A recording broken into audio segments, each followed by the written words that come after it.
speaker for today is Professor Peter Müller-Buschbaum.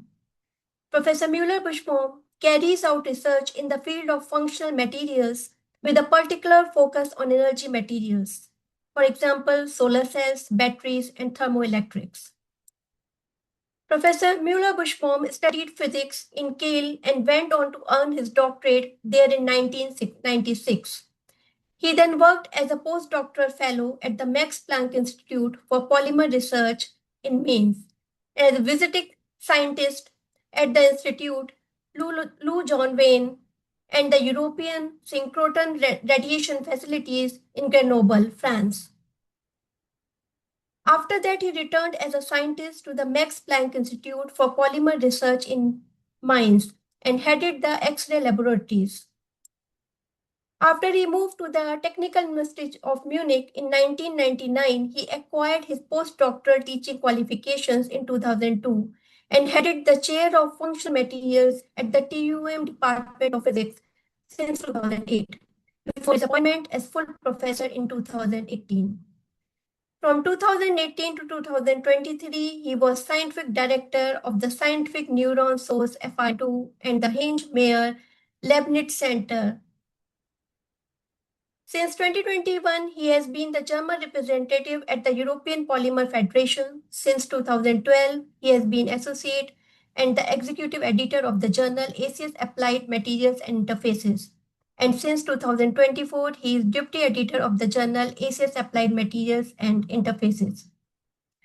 Thank you, Professor, for joining us today, and the stage is all yours now. All right. So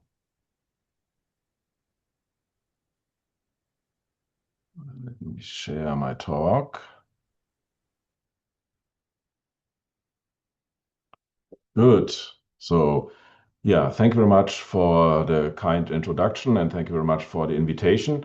It's a great pleasure to be here and talk to you about one of our research topics, which is actually perovskite solar cells. And I choose the title on the sunny side, to say something optimistic because I'm very convinced that this class of solar cells will give us a bright future. As you heard, my name is Peter Müller-Buschbaum.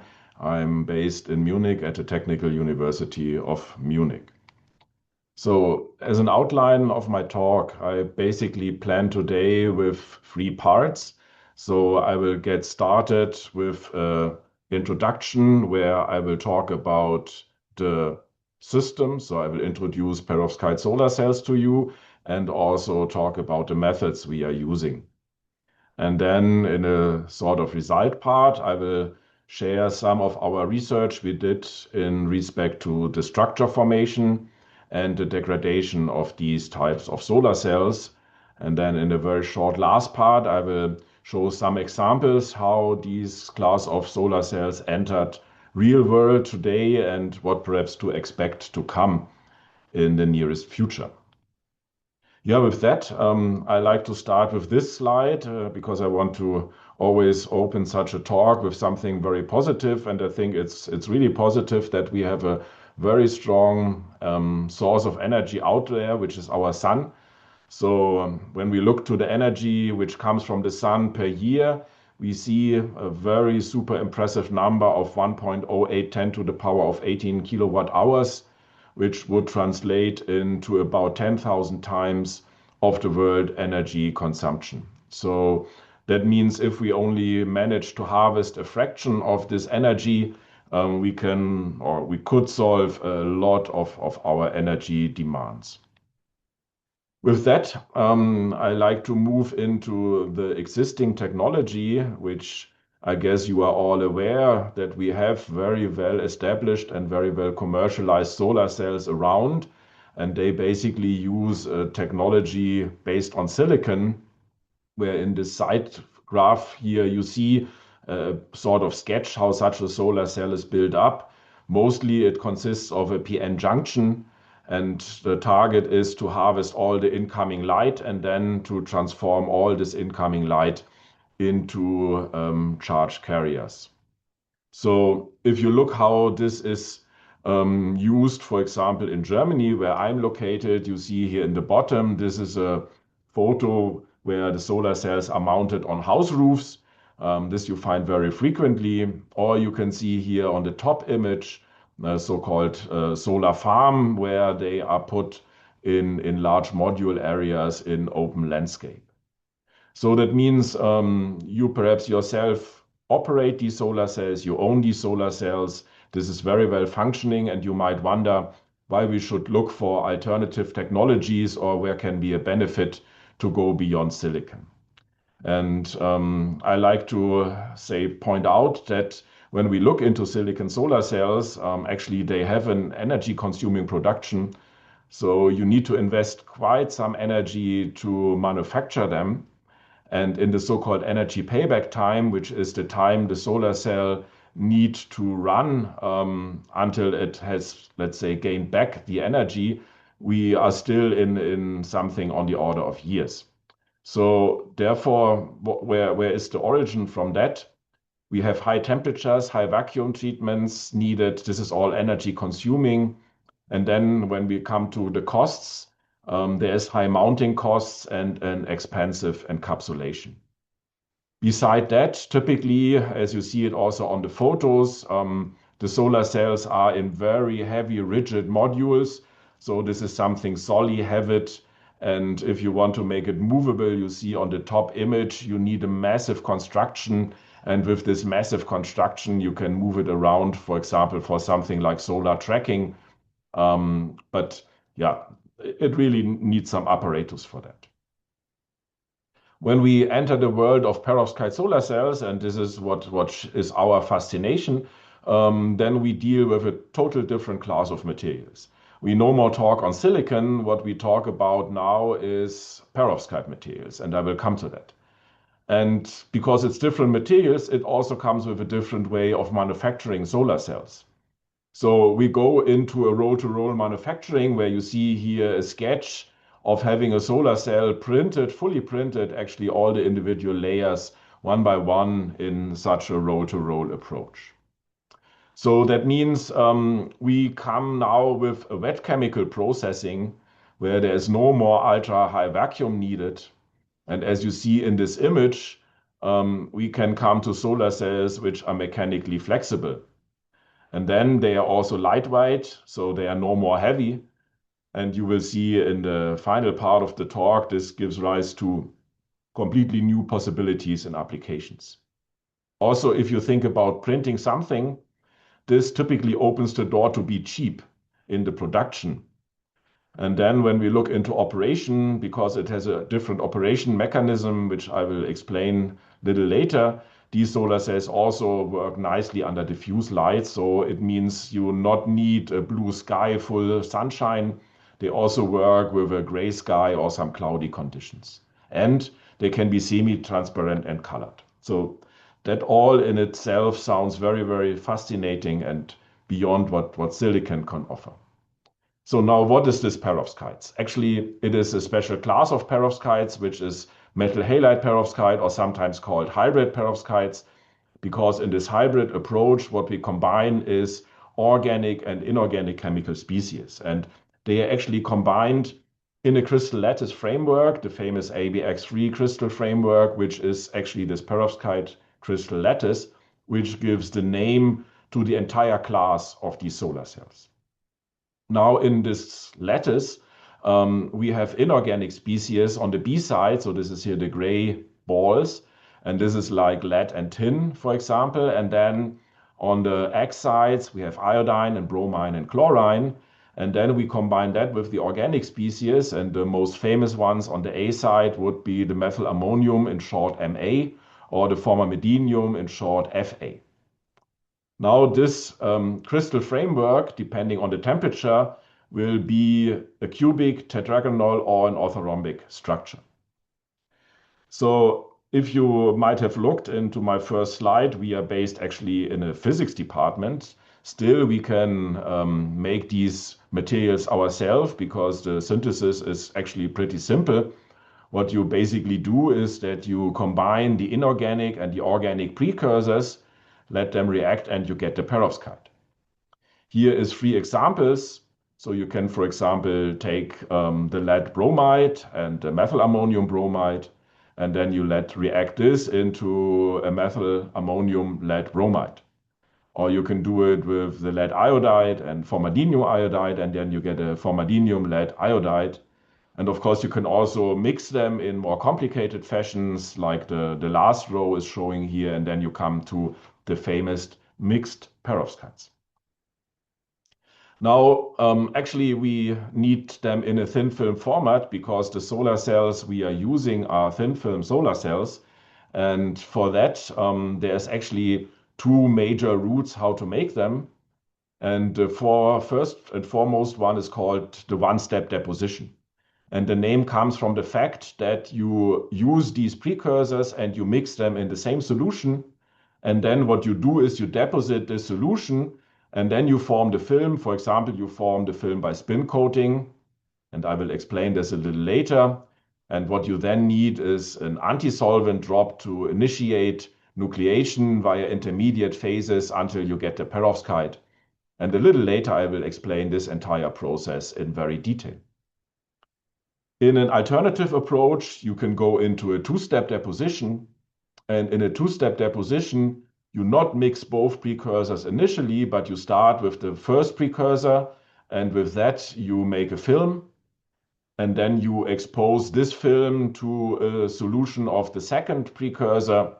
And by that, you do the conversion. So for example, in lead iodide, you convert with some methyl ammonium iodide or chloride into the perovskite. So this is the 2 major routes. Now the solar cells which result from that, they have received massive attention over the years. So they really interested that much science that they ramped up in efficiency very, very rapidly. And this is nicely shown in the famous NREL chart, where you see here as a part of it, the efficiency, the yellow circles and rhombs going over the years to higher and higher efficiency. And for the single junction, we have now passed 27% for the champion devices. And for the tandem, we have even passed 30%. So that means when you compare that with many of the other existing technologies, they are perhaps even meanwhile outperformed by the rapid progress of the perovskite solar cells. Still, if you look into the level of commercialization and let's say world use of these solar cells, there's perhaps the things getting started, I would call it. And the reason behind is that there are still really many open questions with this fascinating class of materials which need answers. And this is a sort of basic research, which is also what is our fascination.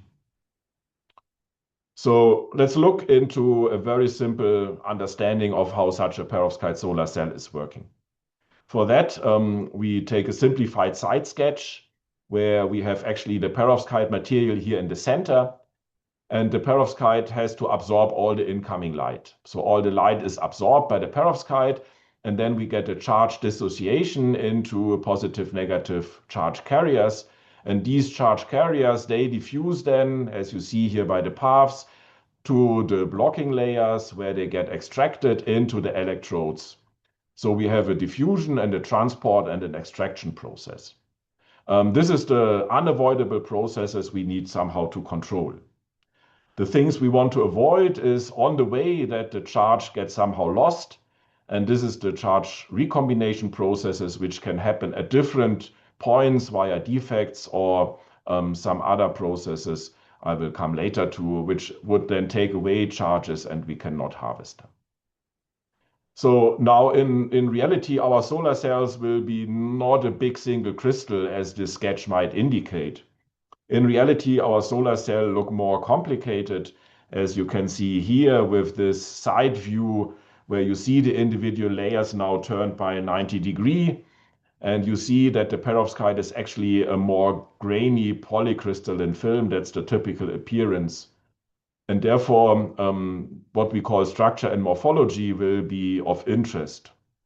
And that, I mean, in our research, we want to link with the function. And obviously, the primary function of a solar cell is to deliver some power output. And this is typically measured in terms of measuring IV curve under illumination, and that is what we would call the structure function property relationship, what we then typically want to determine. So that means what we need to measure on the one side is the structure. And if you want to measure the structure, you can do it in a very simple and in a very cheap way, from the macroscopic scale here on the left to the microscopic scale in the right, when you go to techniques like optical microscopy, imaging lipsometry, scanning electron microscopy, and atomic force microscopy.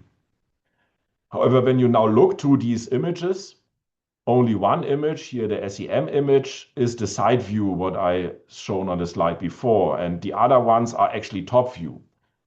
So top view is not that interesting because it not really gives an, let's say, look into the inner structure of our solar cell. So therefore, actually, this cross-sectional SEM is what is typically used and needed. However, those of you who do the technique know that, I mean, you need to cut and you need to break your cells. So you need basically to destroy your cell, which translates into that such a technique is by no means compatible with in situ studies during operation or in situ studies during fabrication. So therefore, we need other techniques, and this is actually our specialty, and this is scattering techniques. So therefore, we go in reciprocal space. This is what we typically do with scattering, and our scattering uses X-rays or neutrons. And then the methods we are using is so-called grazing incidence scattering or reflectivity or diffraction. For the grazing incidence scattering, I will tell you a little later more. Reflectivity is basically something where you measure thicknesses and roughness and something like a density profile. And I think diffraction is well known. You get information about the crystalline structure. So, I mean, what type of lattice you have, as I introduced before. Now, a short word to this grazing incidence scattering, because it's the perhaps more exotic technique and our core competence. So you can do it in the small angle regime, then it's called J-Sax, and you can do it in the wide angle regime, and then it's called J-Wax. The difference to the classical Sax-Wax is that we no more go in a transmission geometry where we would illuminate the sample with a 90-degree incident angle, but we go now in the very grazing angle where actually the angle is significantly below 1 degree. We need to do that because in a transmission we would get much too much signal from like support layers which are not interesting. So then we had some technical aspects like we need high quality entrance cross slits to shape the beam, and everything with the beam is in vacuum. We have two-dimensional detectors, and of course everything need to be well aligned to do these scattering experiments. If all that is done, then basically it's this distance between the sample and the detector which is determining whether we call the method J-Wax or we call the method J-Sax. And we call it J-Sax when we talk about the mesoscale morphology. So this is typically on the order of nanometer to micrometer. So there we would see these, let's say, grainy structure. And then in the J-Wax, we would see the crystal structure. So this is again, whether we talk about something tetragonal or orthorhombic, but now also in the orientation with respect to the electrons. What these techniques have as a strength is they are non-destructive. So you need not to cut your sample, you need not to break your sample. What you can do is that you decouple the lateral and vertical information of your structure, and you need nothing special. So you can just take your solar cell and you measure your solar cell. And then we have what we call excellent sampling statistics, which means although we have a very high resolution, so we basically something on the order of angstrom or even higher resolution is resolved, but we average over a fairly large area, which is typically the common area you would investigate solar cells in a lab. So therefore, this technique is really very well suited to get a detailed understanding of structure and morphology, exactly what we need for such type of solar cells. In addition to the structure, we want the function. And for the function, we need to measure the IV curves, I told you already, and for that we need illumination. And since, Munich is a sunny city, but we cannot rely on having sunshine for doing experiments, we run a solar simulator, which is an artificial um, lamp mimicking the solar spectrum, as you see in the sketch. And typically mimicked is the AM 1.5 spectrum, which is the standard used in lab testing. What we then get out of such an IV curve is that we get open circuit voltage, short circuit current, fill factor, and power conversion efficiency as the classical solar cell parameters. We can complement this with a structural dependence, and then we would, for example, measure an external quantum efficiency. And we can also do spectroscopy. We can do an optical spectroscopy because, how much is the absorbance is, of course, a key for a solar cell. We can do photoluminescence because there we can track characteristic decay channels in the solar cell. And we can do FTIR spectroscopy where we see bond characteristics and we learn something on the bond level information. Good, with that, we are at the end of the first part, which is the basic introduction. And I hope we are now on all the same page so that we are ready to look into some fascinating results from the structure formation and degradation studies we have done. I'd like to start with the first example, and this is the film formation during spin coating.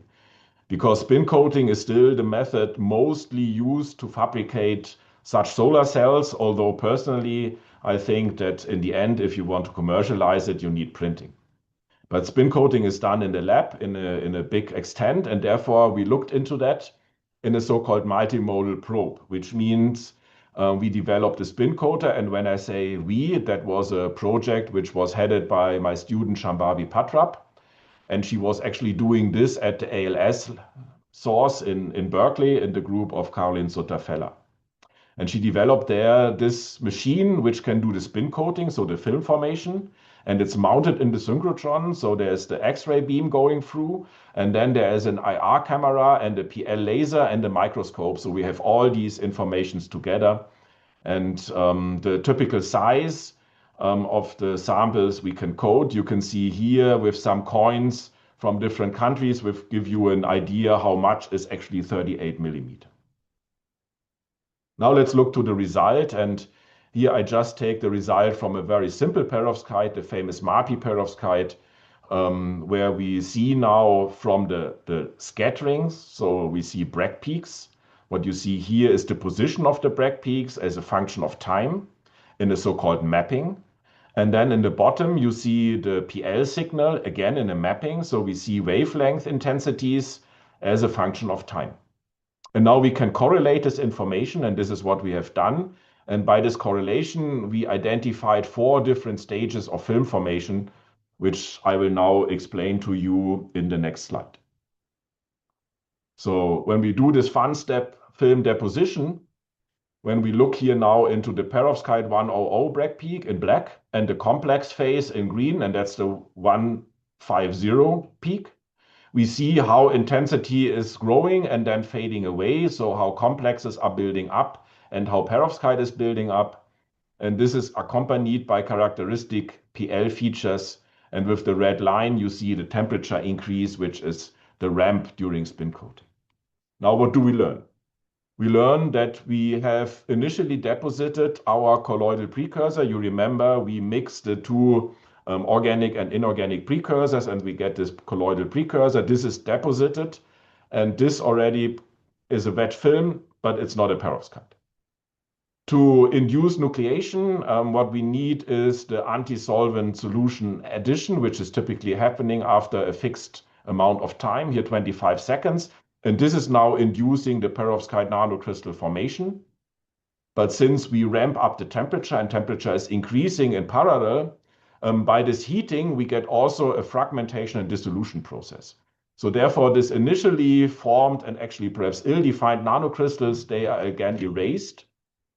And via this heating, we form again complexes. And these secondary complexes, they then in the last step, then form crystallites which ripen, and they give rise to the final perovskite phase. So you see in these 4 stages, a lot is going on in this entire spin coating process. And when you look only to the final perovskite film, you have many different stages before which you need to pass in the right order to actually form this film. We can look in another example. This is now printed perovskite films. And that's a project by my co-worker Manuel Royce, where he looked into the annealing of these printed films. And as a reminder, of course, you could do that with SEM, and that would be a top view SEM, but there what you see is basically something before and after annealing. And this is, of course, not really very much information. And now with the scattering, you can get everything in between. So this is again this mapping I introduced to you already. So you see Bragg peak information as intensity for the positions, and you see perovskite forming here at about 1 reciprocal angstrom and precursor disintegration of different precursor phases here at the lower Q area. This is an all integrated intensity, and we can also go to, let's say, the angular dependence, and by that extract how much of these crystals are actually isotropic and edge on or face on. And now we do the comparison with the spin coated film. So we have here in that graph what is called spin cast, what is done by spin coating. And you see that most of the crystallites, they are actually forming an isotropic conformation in green, and a little part has an edge-on conformation in red. And very different is in the slot die coating that beyond that there's edge-on, there's also a face-on orientation. So that means if you slot die coat, you can get also face-on oriented crystals which don't form in the spin-coated ones.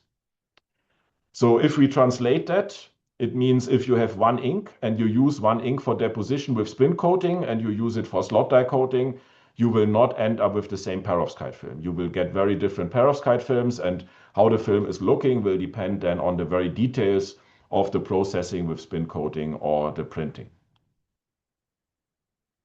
Okay, let's go on with printing.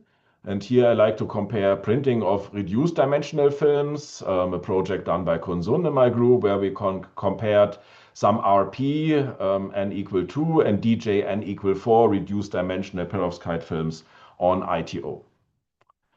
And you see in the top graph row some examples from the mapping, where you see what I hope you are now used to, how Bragg peaks are forming, meaning how the perovskite is forming, and we can identify three-dimensional perovskite phases and lower dimensional perovskite phases. For the RP, here on the left, and for the DJ on the right, we see only three-dimensional phases are forming. Now, to get a better view, as you are used to, hopefully now, we look into some of the intensity lines as a function of time.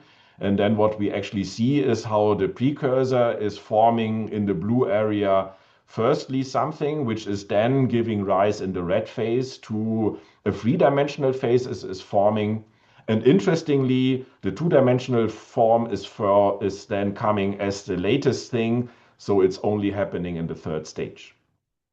For the DJ perovskite, we actually see the same trend with precursor transforming into three-dimensional perovskite, but very differently. What we see is that no two-dimensional form is here present, so we see a favorable formation for the lower perovskite phase. And of course, such type of measurements and information we can now really make use to tune when and how much of these low-dimensional perovskite phases are formed. And you can use that to build then entire PV modules. And this is now a collaboration with the Tong-Le-Bu group, what I'm showing here, where we looked into the homogeneous coverage of low-dimensional perovskite passivation layers, where the individual layers were printed on top of each other. This is then giving rise in an anti-solvent-free process to very nicely performing solar cells. And they are not only performing nice with small-sized ones or large-sized ones, they also work for mini modules and even for modules, which is actually the expertise also of the Tong-Le-Bu group. Now, when you look into what was done here, is you typically start in the center graph with something which is imperfect on the surface. And with a different post-treatment, what you want to do is that you want to get rid of this imperfection. If you use a DABR post-treatment, you end up with a heterogeneous phase and you have mixed n equal 1 and n equal 2 of these lower dimensional perovskite phases, which is not that beneficial for the device efficiency. However, if you go into a combination of an DABR and FABR, you get a selective incorporation, and this selective incorporation is a sort of healing. And this healing in the end gives rise that we get only an n equal 2 phase, so we get a pure low dimensional perovskite phase, which is rather defect free, and this is the key for this good working solar modules. Now we go in the next example where we look into the phase homogeneity, and this for the self-assembled molecules, which if you work in the field, you know, are actually used also to passivate interfaces and surfaces. And this year it was work done together with the Yahoo group in US. So there we were comparing actually two types of SAM molecules, ones which can crystallize versus ones which are amorphous. And you might think that crystallinity is beneficial, and you might expect that crystallite SAMs would give rise to better performing solar cells. However, the measurements were showing that it's the opposite, and actually the amorphous ones were outperforming those which have a crystallite SAM layer. And now in the combination of scattering experiments, where we combined the GIVAX with simulations, we were learning that actually on the amorphous phase of these SAM molecules, actually a more homogeneous and better perovskite film was able to grow, whereas on the crystallites one, basically triggered by the grain boundaries of the crystallites, we get a less good perovskite film growth, which then in the end translates into defects, which causes a lower power conversion efficiency. Now going away from the single junction solar cells to tandem solar cells, that's again collaboration with Tong Li Bu group, where a perovskite solar cell is combined with a copper indium gallium selenide into a tandem. And this also makes now use of the self-assembled monolayer approach, but it also operates ionic liquids. And in this tandem stack, the perovskite solar cell is now forming the top cell where the illumination is in to make use that we have there the wider band gap and therefore absorb the right part of the solar spectrum.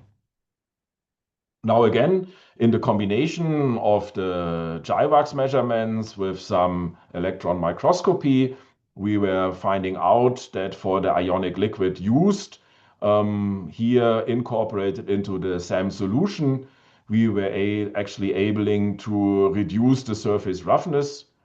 And then having a better surface roughness, we get an improved wettability, which is good for the stack build up. And then we get even more evenly distributed surface potential of the SAM film, which has less defects, and therefore, finally, again, a better perovskite film was grown. There's a world beyond tandem cells, and I like to share collaboration again with the Yahoo group from triple junction solar cells. And they actually invented something with cyanate to go ultra-wide band gap with the perovskite. So the key idea was that to find something which has a similar ionic radius like bromide, and cyanide is similar, so 1.95 to 1.97. And what you then get is a ultra-wide band gap 1.93. So with the SEM, you can see that we have now a triple junction with perovskite on silicon. And this gives rise to a very nice performance where we have, in the end, a certified efficiency above 27% for an aperture area of 1 square centimeter. And the key is to optimize, of course, the processing of this ultra-wide bandgap perovskite. And back to the tandem, you can also combine tandems with organics, again with the Yahoo group, where they synthesize asymmetric non-fullerene acceptors, again to reduce the band gap, to have a top cell which is organic, and then while maintaining the ideal exciton dissociation, the morphology was unchanged. What we proved with the scattering, and you see here from the dry wax again, that also down to the crystal information, there was not much change, although you changed that much, actually the non-fullerene acceptor. So nicely combined into these tandem cells, we were again getting certified record efficiencies of 26.4% for large aperture areas. And of course, key is always the optimization on all levels with the help of this structure information. Good, changing gears from all the successful multi-junction cells, we go into challenges and we go into aging. And their aging can happen to the solar cells. And what we were actually combining was vacuum versus nitrogen conditions as two inert conditions. So project done by Renju in my group, he combined IV tracking with the scattering. And when we're doing the aging under vacuum conditions versus nitrogen conditions, we were seeing that actually in vacuum, the solar cells were much, much faster degrading. And that was now done by the same person in the same lab with the same equipment. So we can rule out all effects of whatever hidden parameters. It's a clear effect of the atmosphere.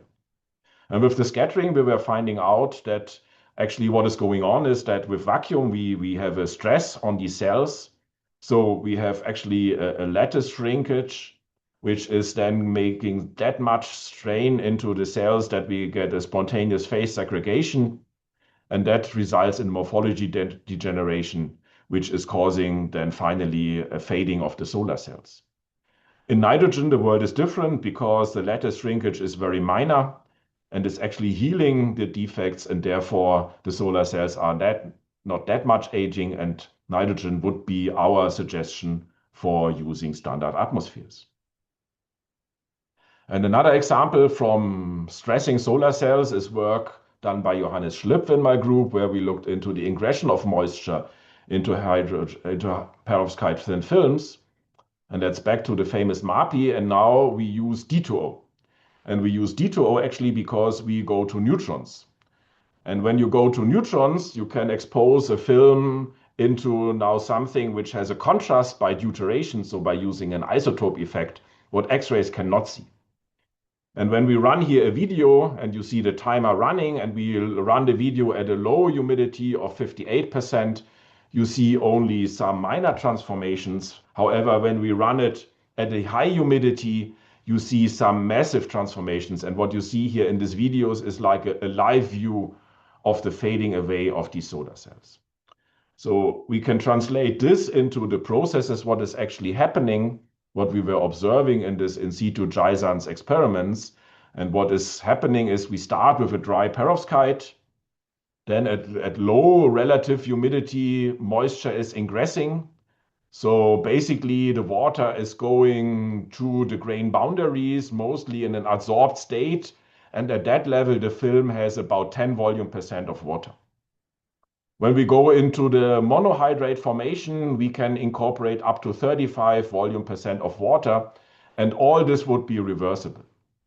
If we go beyond that, our film is like a sponge. So it starts to suck up water, and that induces morphological transformations. So now crystals break, now we transform crystals, now we form dihydrates, and this above something like 73% relative humidity is no more reversible. It's an irreversible damage, and the solar cell will be dead. And then it contains up to 50 volume% of water. So the good thing is there is a recovery if we stay at a certain low level of the humidity. Okay, I jump over the last example to not run too much over time and to have some time for selected examples, because perovskite solar cells have arrived in our daily life. And there is some examples of building integration, which I picked here from the literature, where you see that they can be used as blinds or as solar windows. And then what is typically the let's say, benefit compared to silicon solar cell is that they are transparent, they are colored. This makes them versatile, and they can be also flexible, so they get integrated into a building where a silicon solar cell could not be. Another big area of application which is already existing is an off-grid use. So you are no more connected to the grid, but you realize something like a mobile charger, seen here in this image, or you have like a solar tent where you can, in the mountains, charge up something, or demonstrated at the Expo 25 in Osaka, you can have like a charging vest where you can charge up your mobile while you simply stand around. And what they all have in common, the solar cell need to be lightweight, should be cheap, and of course we need flexibility. The last example I like to share is perovskite for space, because everything we talked about was on Earth. But if you think about having a thin film solar cell with a high efficiency, you would come to a very high specific power. And this is really interesting because it is outperforming in the metric of space solar cells, which is specific power, the even triple junction solar cells so far used in space. And this is really gaining interest because we were the first group to demonstrate that they can operate in space. So actually, more than 5 years back, we were shooting solar cells with a rocket into space. Actually, we were using mixed cation and mixed halide solar cells. And you see here IV curves of the space operation in a planar and mesoporous geometry, where they produce power as we produce them in the lab. So this opens a totally new field. Yeah, I like to summarize, and what I want to summarize for my talk is concerning structure formation. With our scattering methods doing in situ, we get fantastic insight into perovskite conversion, and we can really understand the processes behind. With GIVAX, for example, the origin of crystal orientation, and I demonstrated that for you for the 4-stage film formation process during spin coating. We can follow fabrication of 2-dimensional thin perovskite films and really identify the different phases forming and when they are forming. With all these very detailed structural knowledge, we can contribute to an understanding which then can help to build champion tandem and triple junction devices. Concerning degradation, there is an atmosphere-dependent degradation. Vacuum is a stressor. There's a large degree of lattice shrink, plus a spontaneous phase segregation and morphology degradation. This is all bad. Moisture ingression can be harmful. If you stay below a threshold, it's, I would say, still okay. Yeah, with that, to the end, I like to show you the people working with me. This is actually the group in Munich. So you see a very recent group picture. I like to highlight for the scattering experiments the collaboration with the ILL, Bob Cubitt, and DESI, the Stefan Roth, and people from the Beamline PO3. And then we have funding for all our research, where you see here the logos of the funding bodies, and I'm very thankful for all the money which enables such type of research. And then now, as a very last slide, I like to share that I'm also deputy editor of a journal, actually ACS Applied Materials Interfaces. And so if you work in a similar direction, I can tell you we very highly welcome research on perovskite solar cells or all type of solar cells. And perhaps you want to submit to our journal. And with that, I will now stop here, and I'm very happy to answer questions. Thank you.